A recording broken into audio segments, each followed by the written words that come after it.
If you grew up in a narcissistic household, it may have occurred to you as you're growing up that you might have some people-pleasing behaviours, and you may also have a stance of hypervigilance where you're always on the lookout for how other people see or perceive what you are doing and if it is acceptable to those other people.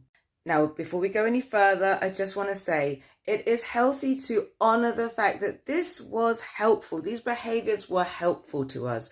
When we were children within dysfunctional family systems, we needed to be on high alert of where that narcissist was up to. And if our behaviours could somehow offset any huge vitriolic explosion that was about to come our way, then we were sure to employ those fawning and people-pleasing behaviours. Now, as we become adults, we can realise that these behaviours are not serving us anymore. They don't align with perhaps our core value of integrity. And if you have that as a core value. And not only that, when we conduct these people-pleasing behaviours, we're really doing it because there's no other way to say it, trying to manipulate how the other person is going to respond or see us.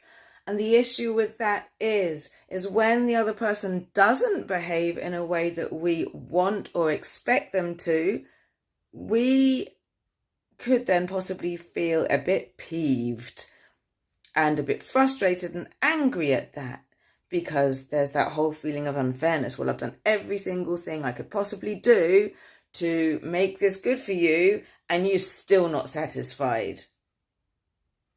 So we need to realise, as part of growing up, that it is better that we behave in a way that is aligning with our core truths, whatever those are. Then we cannot hold it against other people when other people's values don't align with our core truths.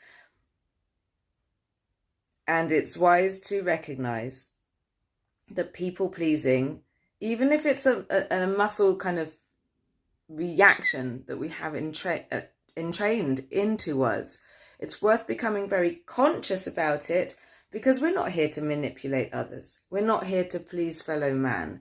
Yes, it's great if they are happy and if they share in our joy, but if they don't, it's also not to our detriment.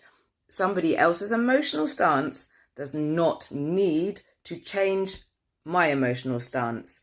If someone else is having a reaction and they don't like something, that doesn't mean that I need to have a bad day for the rest of the day.